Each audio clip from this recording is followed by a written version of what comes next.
नमस्कार दोस्तों, आज की इस क्लास में हम लोग जीन इंटरेक्शन को डिस्कस करेंगे। According to Mendel, a single character is determined by a pair of factor. Mendel ने ये कहा था कि जो सिंगल कैरेक्टर होता है किसी भी ऑर्गेनिज्म, लिविंग ऑर्गेनिज्म का, वो एक पेयर ऑफ फैक्टर के द्वारा डिटरमाइन होता है। लेकिन बाद की कुछ डिस्कवरी थे, कुछ खोज थे, वो ये बताते हैं कि इन सम केसेस, कुछ केस में single character is determined by the interaction of more than a pair of factor और जीन। इसमें ये बताते हैं कि कुछ ऐसे कैरेक्टर होते हैं जो एक और एक दो एक पेयर ऑफ जीन और या उससे अधिक पेयर ऑफ जीन से के इंटरेक्शन से मिलकर बनता है, उसको हम लोग कहते हैं। इस टाइप के इंटरेक्शन को हम लोग जीन इंटरेक्शन कहते हैं। इसको सबसे पहले बैटसन एंड पुनेट नाम के दो साइंटिस्ट थे, वो ये इस बात को डिस्कस किए थे और ये बताए थे। और उन्होंने बोला था कि single character is determined bye more than a pair of factor और जीन। तो इसको हम लोग फैक्टर हाइपोथेसिस और जीन इंटरेक्शन भी बोलते हैं। और इसके दो कैटेगरी होते हैं, बेसिकली इसके दो कैटेगरी होते हैं, नॉन एलेलिक और allelic gene interaction. Gene interaction में occur in between gene located on same chromosome और डिफरेंट क्रोमोसोम। अगर जीन इंटरेक्शन होता है एक ही क्रोमोसोम पर लोकेटेड जीन में या फिर अलग अलग जीन में, तो उसको हम लोग कहते हैं नॉन एलोलिक जीन इंटरेक्शन। उसके बाद होता है एलोलिक जीन इंटरेक्शन। जीन इंटरेक्शन में occur between two allele of single type of gene, इसको कहते हैं एलोलिक जीन इंटरेक्शन। मतलब अगर एक ही टाइप के जीन के क्रोमोसोम पे लोकेटेड जीन के बीच में इंटरेक्शन होता है, तो उसको हम लोग कहते हैं एलोलिक जीन इंटरेक्शन। अब उसके बाद कुछ अलग टाइप के होते हैं, कुछ टाइप के कुछ अलग अलग फॉर्म होते हैं जीन इंटरेक्शन का। उसमें हम लोग देखते हैं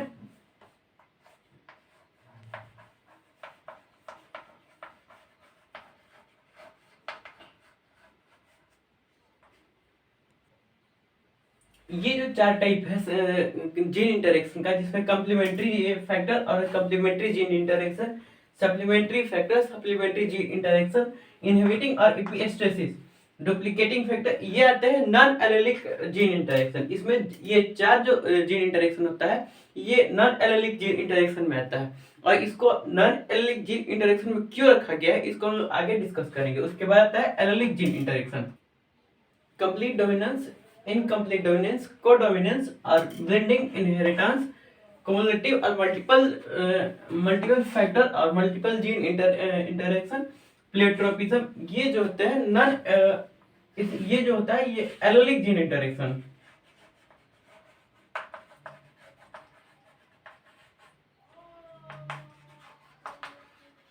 इसमें आता है, एलोलिक जीन इंटरेक्शन में आता है। वो जो पहले चार था, complementary factor, supplementary factor, inhibiting और एपिस्टेसिस और डुप्लीकेटिंग फैक्टर, ये वो चार incomplete non allelic gene interaction में था। और ये जो छह है, ये एलोलिक जीन इंटरेक्शन में है। इसको हम लोग आगे डिस्कस करेंगे। अब आता है आपका कम्प्लीमेंट्री जीन इंटरेक्शन। ये पहला टॉपिक हम लोग का। इसमें दो या दो से अधिक डोमिनेंट जीन लोकेटेड होते हैं सेम क्रोमोसोम के अलग अलग लोकी पर, मतलब कि लोकी इसको बोलते हैं। ये हुआ एक और ये दूसरा, ये लोकी होता है। तो मतलब कि कहना यह है कि दो और दो से अधिक डोमिनेंट जीन लोकेटेड होता है अगर सेम क्रोमोसोम के डिफरेंट लोकी पर, या फिर डिफरेंट क्रोमोसोम आपस में इंटरेक्ट करके एक कैरेक्टर को प्रोड्यूस करते हैं। और उसमें से अगर कोई भी एक डोमिनेंट जीन अगर नहीं होता है, तो वो कैरेक्टर प्रोड्यूस नहीं हो पाता है। तो ऐसे टाइप के इंटरेक्शन को हम लोग कम्प्लीमेंट्री जीन इंटरेक्शन कहते हैं। मतलब कि अब इसको समझने के लिए बैटसन एंड पुनेट ने स्वीट पी प्लांट के फ्लावर के इनहेरिटेंस को सबसे पहले स्टडी किया। स्वीट पी प्लांट यानी लैथरस ओडोरेटस में दो वेराइटीज होता है, एक होता है रेड होता है और दूसरा होता है व्हाइट। अब इसको समझने के लिए बैटसन एंड पुनेट ने दो व्हाइट फ्लावर को आपस में क्रॉस कराया। अब अगर हम इसको क्रॉस कराते हैं, तो इसका सबसे पहले हम लोग इसको देखते हैं। अगर हम इसका जीनोटाइप देखते हैं तो इसमें होता है सबसे पहले कैपिटल सी और capital C, small A small A, small C, capital A. यानी कैपिटल जब किसी भी डोमिनेंट जीन को हम लोग दिखाते हैं और इसके जीनोमिक फॉर्म में और गैमिट के फॉर्म में, तो उसमें कैपिटल लेटर दिखाता है डोमिनेंट जीन को, और जो स्मॉल लेटर है वो रिसेसिव जीन को दिखाता है। तो अब हम इसका अगर गैमिट बनाते हैं तो दोनों में से एक एक आएगा, तो कैपिटल सी और एक कैपिटल सी आएगा और एक स्मॉल सी आएगा, तो गैमिट बना एक, दूसरा स्मॉल सी आएगा और कैपिटल ए आएगा, तो यहाँ पे पर भी एक गैमिट बना।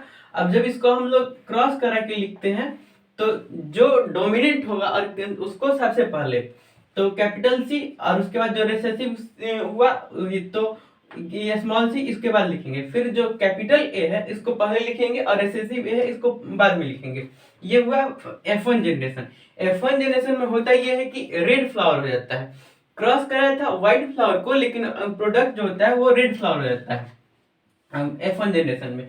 तो उसके बाद F1 जनरेशन को फिर से आपस में सेल्फ क्रॉस कराते हैं। अगर हम F1 को क्रॉस कराते हैं तो इसमें 4 तरह का गैमिट बनता है। सबसे पहले कैपिटल सी और capital A, capital C capital A एक गैमिट हुआ, कैपिटल सी और स्मॉल ए दूसरा गैमिट हुआ, स्मॉल सी कैपिटल ए तीसरा, और कैपिटल सी स्मॉल सी और स्मॉल ए ये चौथा हुआ। अब ये गैमिट बन गया और इसको अब आपस में क्रॉस कराते हैं। अब इसकी F1 जनरेशन को अगर हम सेल्फ क्रॉस कराते हैं तो इसमें आता है ऐसे गैमिट को ऐसे सजाते हैं, जैसे कि ये लाइन 4 गैमिट हुआ, इसको ऐसे नीचे साइड में सजाएंगे, और ये जो 4 गैमिट हुआ इसको ऊपर साइड में ऐसे सजाएंगे, और फिर इसको अब जब क्रॉस कराते हैं तो उसको ऐसे लिखते हैं, ये सी और इसका सी एक साथ, कैपिटल सी एक साथ, इसका कैपिटल ए एक साथ। अब फिर इसमें देखते हैं तो इसका कैपिटल सी लिख देंगे, फिर इसका कैपिटल ए और फिर इसका कैपिटल स्मॉल ए इसको लिखेंगे। ठीक, फिर ऐसे ही सब इसके साथ करते हैं। अब होता ही ये है कि जहां जहां कैपिटल सी और कैपिटल ए एक साथ आता है वहां होता है रेड फ्लावर, और जहां स्मॉल सी और कैपिटल ए होता है या केवल कैपिटल सी और स्मॉल ए होता है तो वहां हो जाता है व्हाइट फ्लावर। ये होता है जीन इंटरेक्शन के द्वारा। अब इसको हम समझने के लिए आगे केमिकल रिएक्शन को समझेंगे तो उसको हम समझेंगे। सबसे पहले इसमें देख लेते हैं रेशियो। यहाँ भी होता है ये रेड फ्लावर होगा, यहाँ भी कैपिटल सी और कैपिटल ए होगा, यहाँ भी रेड होगा, यहाँ भी कैपिटल सी और कैपिटल ए आता है तो रेड फ्लावर होगा, यहाँ भी कैपिटल सी और कैपिटल ए आता है तो रेड होगा, यहाँ भी वैसा ही, यहाँ भी वैसे ही, और यहाँ सेम ऐसे ही होगा। इसमें कैपिटल सी यानी कोई भी capital letter, capital C dominant है और यहाँ पर कैपिटल ए, दोनों अगर दो डोमिनेंट जीन, ये दोनों डोमिनेंट जीन आपस में एक साथ रहते हैं और इंटरेक्ट करते हैं तो रेड फ्लावर प्रोड्यूस होता है। अब कोई भी अगर इसमें से एक एब्सेंट हुआ, जैसे यहाँ पर लेते हैं एक कैपिटल सी है यानी एक डोमिनेंट जीन है, लेकिन दूसरा डोमिनेंट जीन यहाँ पर एब्सेंट है तो फ्लावर का कलर प्रोड्यूस नहीं हुआ। तो हम लोग जैसे कि पहले देखे थे कि दोनों या दो से अधिक अगर डोमिनेंट जीन आपस में इंटरेक्ट करके कोई कलर प्रोड्यूस करते हैं या कोई भी कैरेक्टर प्रोड्यूस करते हैं, लेकिन अगर उनमें से कोई भी एक एब्सेंट हो जाता है तो वो कैरेक्टर फिर से प्रोड्यूस नहीं हो पाता है, तो उसको हम लोग कहते हैं कंप्लीमेंट्री फैक्टर। तो ये रहा इसका आपका F2 जनरेशन का प्रोडक्ट। अब इसको हम केमिकली समझेंगे कि ऐसा हुआ क्यों। अब जो फ्लावर में रेड कलर होता है वो एक पिगमेंट के कारण होता है, एंथोसाइनिन पिगमेंट के कारण फ्लावर का कलर रेड होता है। अब जो एंथोसाइनिन होता है वो एक कलरलेस एलिमेंट, केमिकल एलिमेंट क्रोमोजिन से प्रोड्यूस होता है। क्रोमोजिन एंथोसाइनिन को प्रोड्यूस करता है। अब क्रोमोजिन जो है एंथोसाइनिन में एक एंजाइम और एक्टिवेटर के द्वारा ट्रांसफॉर्म होता है, मतलब बदल जाता है। अब होता ये है कि क्रोमोजिन को प्रोड्यूस करने वाला जीन सी होता है, डोमिनेंट जीन सी होता है। जो डोमिनेंट जीन होता है जो कैपिटल सी वो क्रोमोजिन को प्रोड्यूस करता है, और जो एंजाइम ए होता है ये प्रोड्यूस करता है, जीन ए होता है डोमिनेंट जीन ए, ये एंजाइम और एक्टिवेटर को प्रोड्यूस करता है। अब ये जब दोनों डोमिनेंट जीन एक साथ प्रेजेंट रहेंगे किसी भी फ्लावर में तो वो उसका कलर रेड हो जाएगा। अब दोनों में से कोई एक एब्सेंट रहेगा, तो अगर मान लीजिए कि ये एब्सेंट रहा, ए जीन ए एब्सेंट रहा, तो फिर एंजाइम नहीं बनेगा। अगर एंजाइम नहीं बनेगा तो क्रोमोजीन एंथोसायनिन में ट्रांसफॉर्म नहीं होगा, एंथोसायनिन में ट्रांसफॉर्म नहीं होगा तो वो व्हाइट हो जाएगा।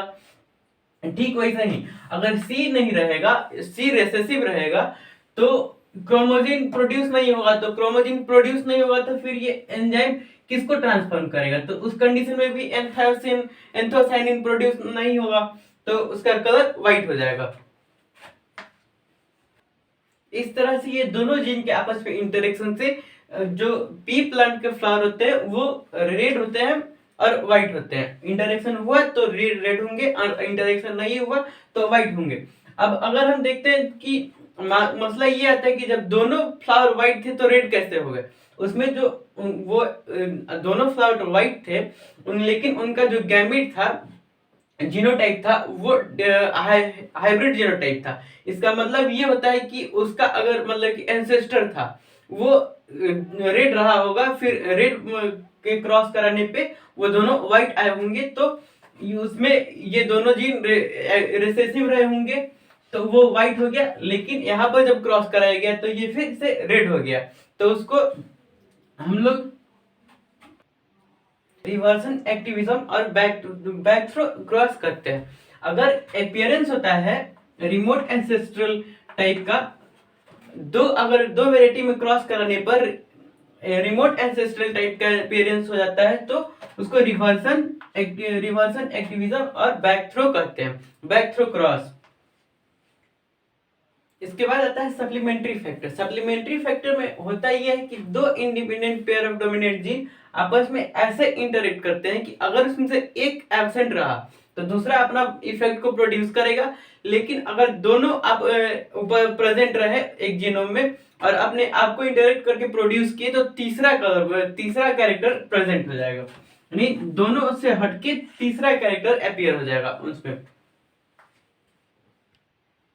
अब इसको समझने के लिए बैटसन एंड पुनेट ने फाउल के मतलब कि मुर्गा के प्रकार मुर्गा को inheritance of com in foul इसको स्टडी किया। मतलब कि मुर्गा की जो कलगी होता है ऐसे ऐसे और फिर गर्दन में होता है, इसके इनहेरिटेंस को समझने के लिए इन्होंने क्रॉस कराया और उस पे सप्लीमेंट्री जीन इनहेरिटेंस को समझा। तो इसमें इसका 4 प्रजाति होता है, फाउल के 4 प्रजाति होता है। एक रोज टाइप होता है, एक पी टाइप होता है, एक वॉलनट टाइप होता है और एक सिंगल टाइप होता है। तो इसको अगर हम फोटो में समझते हैं तो अब जो रोज टाइप फाउल होता है उसका जो कलगी होता है ऊपर वाला ये मल्टीपल होता है, 2 या 3 4 5 ऐसे होता है। फिर गर्दन में जो होता है ये सिंगल होता है। और ये पी टाइप होता है, इसमें गर्दन बहुत छोटा सा होता है सटा हुआ, और इसके जो ऊपर वाला होता है क्राउन, इसका 3 तरह का क्राउन तरह का होता है। अब ये जो होता है वॉलनट टाइप, इसका जो होता है क्राउन ये बड़ा सा होता है और सिंगल ही होता है लेकिन बहुत बड़ा होता है।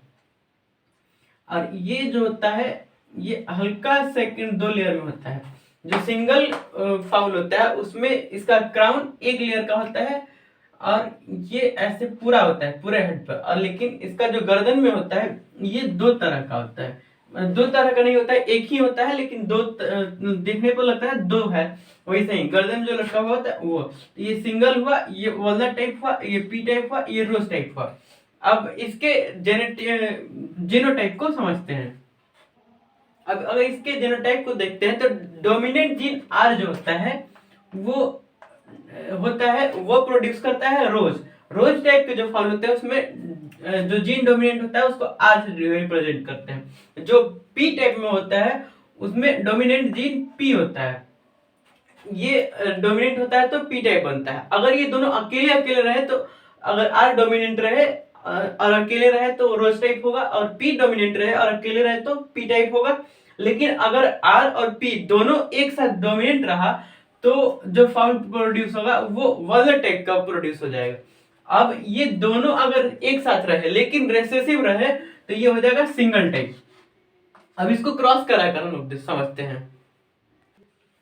अब अगर एक लेते हैं रोज टाइप और दूसरा लेते हैं पी टाइप, तो रोज टाइप का जीनोटाइप ऐसे होगा, कैपिटल आर स्मॉल पी। यहाँ पर कैपिटल आर डोमिनेंट है और स्मॉल पी रेसेसिव है। यहाँ पर स्मॉल आर ये दोनों रेसेसिव और कैपिटल पी ये डोमिनेंट। तो ये दोनों हुआ, ये पी कम हुआ और ये आर हुआ। अब दोनों का जो गैमेट बनाएंगे तो एक डोमिनेंट आर लेंगे, कैपिटल आर लेंगे, स्मॉल आर लेंगे, तो एक हुआ, और स्मॉल आर स्मॉल पी लिए तो दूसरा हुआ।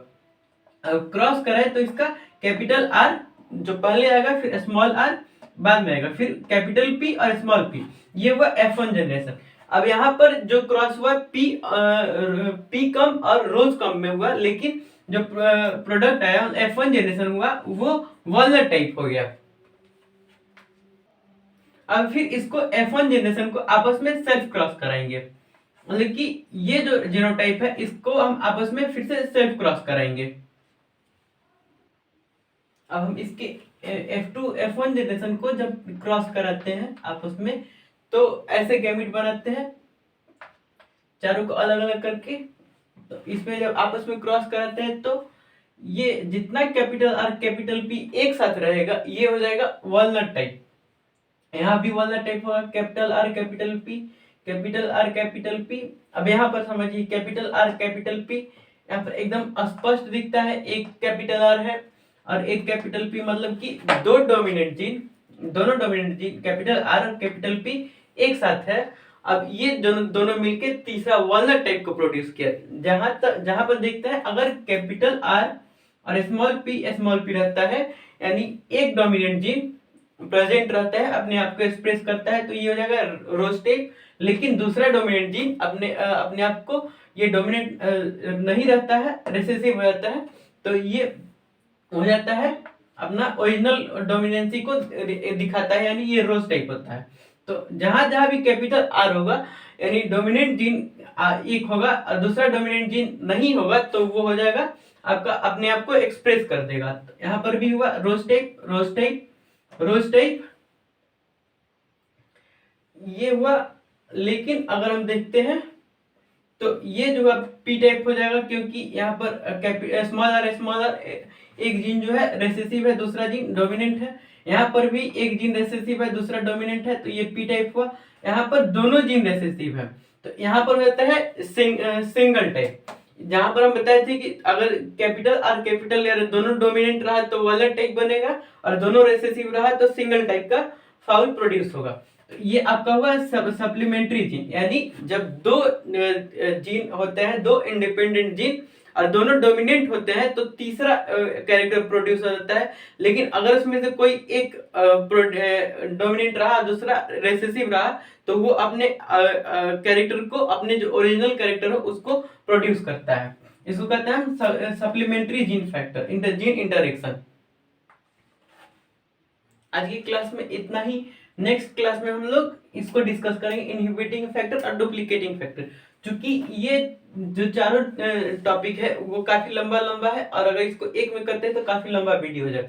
इसलिए हम लोग नेक्स्ट वीडियो में, नेक्स्ट क्लास में इन दोनों को डिस्कस करते हैं। आज के लिए बस इतना ही, धन्यवाद। और अगर वीडियो अच्छा लगे तो प्लीज लाइक और शेयर कर लीजिएगा। ऐसा